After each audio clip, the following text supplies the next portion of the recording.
मुस्लिम और यहूदी मूर्ति पूजा नहीं करते, हिंदू मूर्ति पूजा क्यों करते? यह भी इंटरेस्टिंग कहानी है। इस्लाम के मायने क्या होता है? इस्लाम को आतंकवाद कहा जाता है, क्या इसके पीछे सच्चाई है? इसके बारे में जानेंगे। जो मूर्ति की पूजा करते हैं उन्हें काफिर कहा जाता है, क्या इसके पीछे सच्चाई है? तीन धर्मों की कहानी एक ही कहानी मानी जाती है, प्रोफिट इब्राहिम के द्वारा। क्रिश्चियन, यहूदी, मुस्लिम तीनों रिलीजियस प्रोफिट इब्राहिम को ही मानते हैं, तीनों को एक ही कैटेगरी में रखा जाता है, प्रोफिट इब्राहिम के द्वारा। लेकिन कई लोगों द्वारा माना जाता है कि मोनोथेइज्म माना जाता है, मतलब सिर्फ एक ईश्वर या अल्लाह में विश्वास करते हैं। इसका अपोजिट शब्द बोले तो पोलिथेइज्म, इसका मतलब होता है कई सारे गॉड्स होते हैं। नमस्कार दोस्तों, अब हम बात करते हैं इस्लाम में इब्राहिम की फेमस एक कहानी है। हजरत इब्राहिम का जन्म करीब 4000 साल पहले इराक के उर्स शहर में हुआ था। इब्राहिम कि जब उन्होंने आइडल्स को तोड़ा था, तो पुतलों को तोड़ा था, तो इस कथा को हिब्रू बाइबल में नहीं मेंशन किया गया, लेकिन बाइबल और जूज रिवा में द्वारा यह एक कथा हमें कुरान चैप्टर 21 आयत 51 से 71 में भी मिलेंगे, थोड़े बहुत डिफरेंट के साथ। बेसिक कहानी कुछ ऐसी है कि बात उस समय का जब लोग मूर्तियों की पूजा किया करते, तो इब्राहिम के पिता तराक खुद मूर्तियां बनाने वाले एक आदमी थे। मूर्तियों बुद्ध की पूजा किया करते थे। एक समय की बात है कि इब्राहिम के पिता कहीं दूर किसी ट्रिप पर गए और किसी काम से इब्राहिम को अपनी दुकान का इंचार्ज बनाकर छोड़ गए। एक आदमी उस दुकान पर आते हैं और एक मूर्तियों को खरीदने। इब्राहिम पूछता है कि आपकी एज क्या है? वह आदमी कहता है 50 साल, और इब्राहिम कहते हैं कि 50 साल का मतलब 50 साल होकर तुम इस मूर्ति की पूजा कर रहे हो जो 1 साल की भी नहीं है। ये मूर्ति सुनकर वह आदमी बड़ा इम्प्रेस्ड फील हो जाता और दुकान से वापस चले जाते। एक दिन जब सभी लोग ट्रिप पर चले गए तो वहाँ मौजूद नहीं थे। बूथ पर यानी ढेर सारी मूर्तियाँ थी।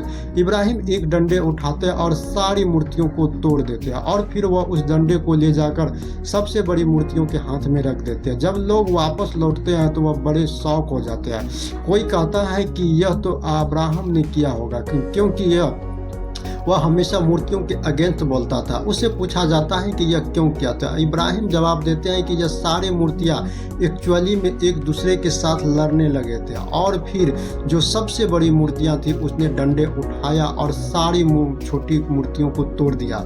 उससे जाकर पूछे और उससे बड़ी मूर्तियों से कि उसने और क्यों तोड़ा। लोगों ने कहा कि बेवकूफ़ बनाना बंद करो, क्योंकि मूर्तियां एक दूसरे से साथ लड़ नहीं सकती, न ही बोल सकती है।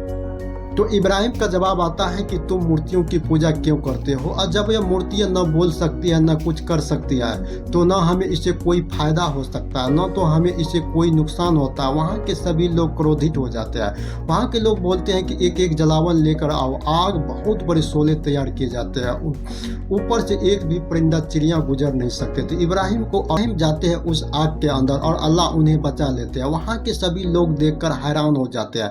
सभी लोग विश्वास कर लेते हैं कि इस कहानी के चलते मूर्ति की पूजा नहीं की जाती है। इस कहानी के चलते जूडिज्म यानी यहूदी और इस्लाम में मूर्ति की पूजा नहीं करते हैं। हिंदू मूर्ति की पूजा करते हैं, उन्हें काफिर कहा जाता है। कितनी सच्चाई है इस बात में? क्रिश्चियन भी इस चीज को गलत नहीं मानते।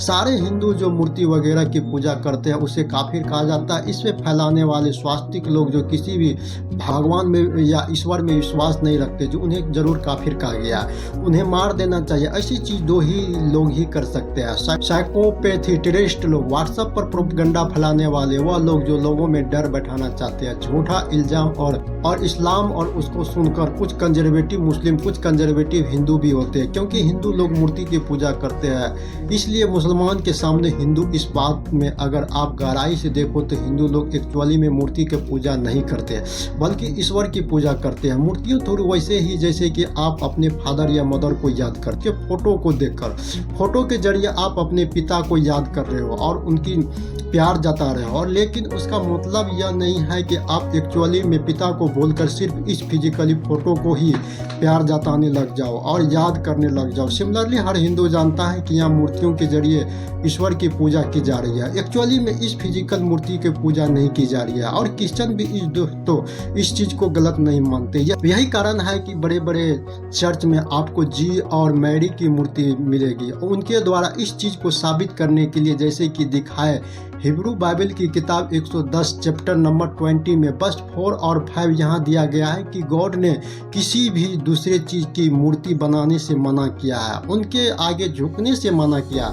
नोट करने वाली बात यह है कि ईश्वर की मूर्ति नहीं, भगवान की मूर्ति नहीं, किसी दूसरी चीज़ की मूर्तियों के आगे झुकने से मना किया गया। जैसे कुरान बिल्कुल ही मूर्तियों के अगेंस्ट यह भी है।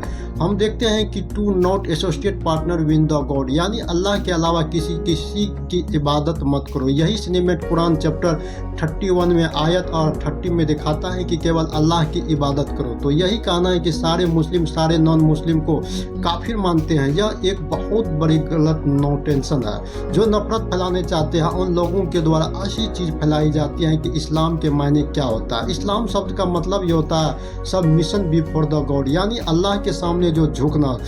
मुस्लिम शब्द का ही मतलब होता है इंसान ईश्वर के सामने सर झुकाता हो। पैगंबर इब्राहिम की मौत करीब 169 साल की उम्र में हुई थी। उनको दफनाया गया हेब्रोन और इब्राहिमी मस्जिद में। कुरान में 14वां अध्याय और इब्राहिम सूरा जिसमें से 52 आयतें हैं सहित उनके जिक्र का मदीना दोनों किस्म की सूरा में मौजूद है। यरूशलेम के दक्षिण 30 किलोमीटर दक्षिण में एक फिलिस्तीन शहर है। यह जूडियम और पर्वत है और समुद्र तल से 930 मीटर ऊपर है। यह पश्चिम बैंक के सबसे बड़ा शहर है और गाजा के बाद फिलिस्तीन क्षेत्र में दूसरा सबसे बड़ा शहर है हेब्रोन। पैगंबर आदम को भी इराक के नजफ शहर में ही दफनाया गया था।